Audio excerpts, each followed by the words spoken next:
I'm recording this a day before the beginning of Yom Kippur, the Shabbat HaShabbatot, the holiest of holidays for the Jewish tradition. And the main part of this holiday is us human being to say we're sorry, to make a repentance, and to be inscribed in the book of life. And I was thinking a lot about the meaning of the idea of being inscribed in the book of life. We all want to be inscribed. And for some of us, this past year have been challenging year in many, many ways. Health, work, family. I've dear people to my heart, including my husband, had health issues this past year. And aren't we all glad that we are alive?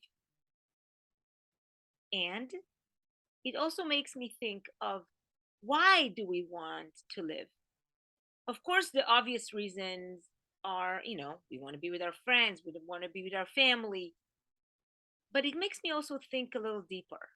What is the impact that we want to create in this universe? There is a book that was written by the daughter of Stephen Covey, who wrote The 7 Habits of Successful People or Effective People. And the name of the book is Living in Crescendo. And for those who know, for musical notes, crescendo, the symbol is opening up. And I've been thinking about that. What is living in that space, in this opening space? Like you can see it from my hands, literally, right? It's this, the impact is actually yet to come. That's the living in crescendo. That's the things, the good things have not happened yet. It's a little bit glancing to the back, to the past, but it's really focusing on what is the future. And I think this is why we want to live, because we hope that the future, that we are not yet hitting our best.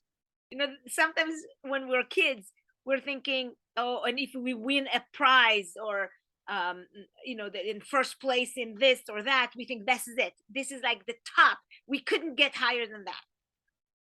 And then as we grow older into our 30s and 40s and 50s and 60s and 70s, we want to believe that the best is yet to come. And for that, we actually have to overcome some of our own mindsets.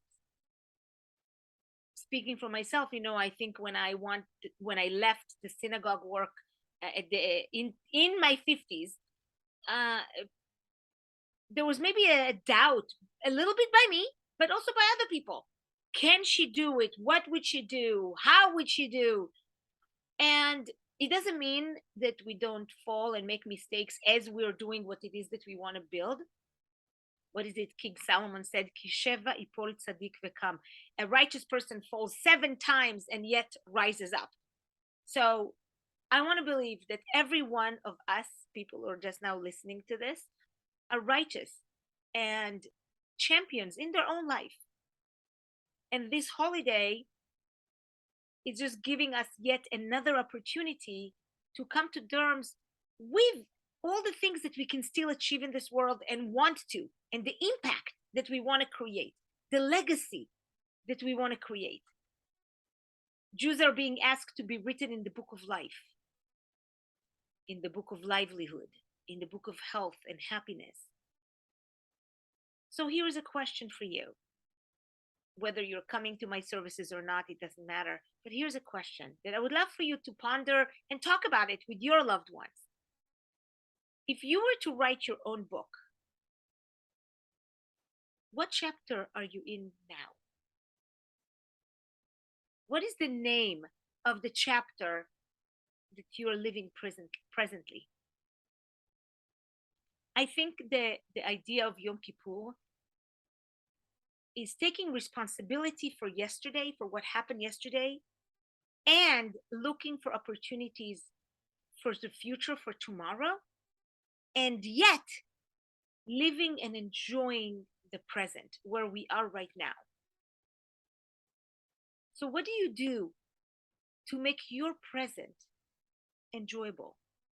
How do you surround yourself, and how often you surround yourself with people whom you enjoy spending time, with people who believe in you, with people who encourage you. I want to wish each and every one of you Gmar Chatima Tova, which in English means a good ceiling in the book of life.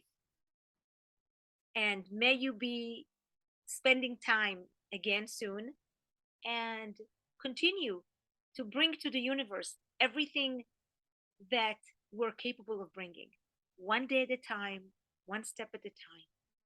Thank you, everybody, and have a beautiful rest of your month of October.